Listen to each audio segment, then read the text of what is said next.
Nakatambak na patay na corals, naging kulay puti na ang seabed. Wala na halos buhay sa corals at mga yamang dagat sa lugar. Ito ang nadiskubre ng Philippine Coast Guard sa Sabina Shoal.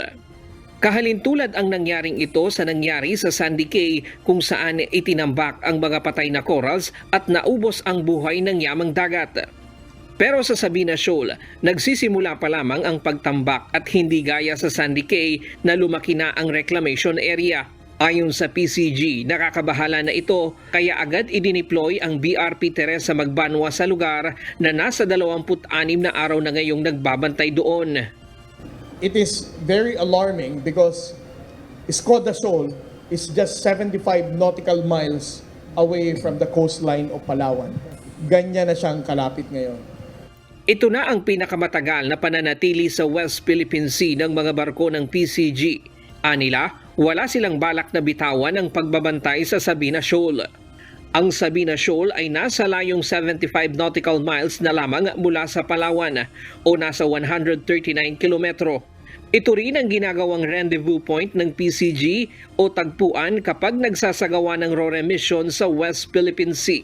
Sa 26 na araw nilang pananatili sa lugar, namonitor nila ang 3 barko ng PLA Army Navy, 4 na Chinese Coast Guard vessel, 34 na Chinese Maritime Militia vessel at 3 Chinese research vessel. Nagde-deploy ng service boat at diver ang mga research vessel ng China, saka ibinabato sa kanilang mothership. May mga instrumento rin na binababa ang mga Chino. Ang PCG, idinudokumento naman ang mga aktibidad ng mga Chinese vessel sa lugar. May insidente pa raw na hinarangan ng China ang pagdudokumento ng Pilipinas sa kanila at nagpapadala rin sila ng helicopter. Bagamat walang naaktuhan ng PCG ng aktual na pagtatapon ng Chinese vessel ng mga patay na coral sa lugar, naniniwala ito na malaking posibilidad na ang China ang may kagagawan nito. We intend to cooperate with our marine scientists, just like Dr. Anticamara and the UP Marine Science Institute, para let us allow science to explain kung ano ang naging dahilan ng paglaki ng mga sandbars dito. Whether is it a natural occurrence, kung bakit may mga patay na crash corals na nakadump dito. So we will bring with us marine scientists in the next coming days for them to explain the science of everything that is happening in Escoda Shoal.